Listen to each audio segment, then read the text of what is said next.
നമസ്കാരം. യുവതിയെ കുത്തിക്കൊലപ്പെടുത്തുകയും യുവാവിനെ വധിക്കാൻ ശ്രമിക്കുകയും ചെയ്ത കേസിൽ പ്രതിയുടെ വധശിക്ഷ UAE ഫെഡറൽ സുപ്രീം കോടതി റദ്ദാക്കി. പ്രതിയുടെ ഭാഗം വിശദമായി കേൾക്കുന്നതിൽ അപ്പീൽ കോടതിക്ക് വീഴ്ച സംഭവിച്ചുവെന്നും പ്രതിരോധത്തിനുള്ള നിയമപരമായ അവകാശം നിഷേധിക്കപ്പെടുമെന്നും ചൂണ്ടിക്കാട്ടിയാണ് നടപടി. കേസ് പുതിയ ജുഡീഷ്യൽ ബെഞ്ചിന് മുന്നിൽ വീണ്ടും വാദം കേൾക്കുന്നതിനായി അപ്പീൽ കോടതിയിലേക്ക് തന്നെ തിരിച്ചയച്ചു. പ്രതി കുറ്റകൃത്യം കൃത്യമായി ആസൂത്രണം ചെയ്താണ് നടപ്പിലാക്കിയതെന്ന് പ്രോസിക്യൂഷൻ വാദിച്ചു.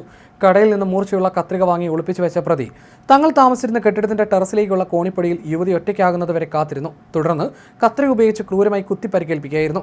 ഈ പരിക്കുകളാണ് യുവതിയുടെ മരണത്തിന് കാരണമായത്. തടയാനെത്തിയ മറ്റൊരാളെയും പ്രതി പലതവണ കുത്തിപ്പരിക്കേൽപ്പിച്ചു. ഗുരുതരമായി പരിക്കേറ്റ ഇയാൾ സമയബന്ധിതമായ വൈദ്യസഹായം ലഭിച്ചതിനാലാണ് ജീവനോടെ രക്ഷപ്പെട്ടത്. കൊല്ലപ്പെട്ട സ്ത്രീയുമായി പ്രതിക്കുണ്ടായിരുന്ന വഴിവിട്ട ബന്ധവുമായി ബന്ധപ്പെട്ട് മൂന്നാമതൊരു കുറ്റവും പ്രോസിക്യൂഷൻ ചുമത്തിയിരുന്നു. കേസിൽ വിചാരണ പൂർത്തിയാക്കിയ ഫസ്റ്റ് ഇൻസ്റ്റൻസ് കോടതി കൊലപാതക കുറ്റത്തിന് കിസാസ് പ്രകാരം വധശിക്ഷയും വധശ്രമത്തിന് ജീവപര്യന്ത തടവുമാണ് വിധിച്ചത്. മൂന്നാമത്തെ കുറ്റത്തിന് 1 മാസത്തെ തടവും ചുമത്തി. ആക്രമണത്തിന് ഉപയോഗിച്ച കത്രിക കണ്ടുകെട്ടാൻ കോടതി ഉത്തരവിട്ടിരുന്നു. ഈ വിധി പിന്നീട് അപ്പീൽ കോടതി പൂർണ്ണമായും ശരിവെച്ചു. അപ്പീൽ കോടതി വിധിക്കെതിരെ പ്രതി ഫെഡറൽ സുപ്രീം കോടതിയെ സമീപിക്കുകയായിരുന്നു. തനിക്ക് കൊലപാതക ലക്ഷ്യം ഉണ്ടായിരുന്നില്ലെന്നും പെട്ടെന്നുണ്ടായ പ്രകോപനത്തിലാണ് ആക്രമണം നടത്തിയതെന്നും പ്രതി വാദിച്ചു.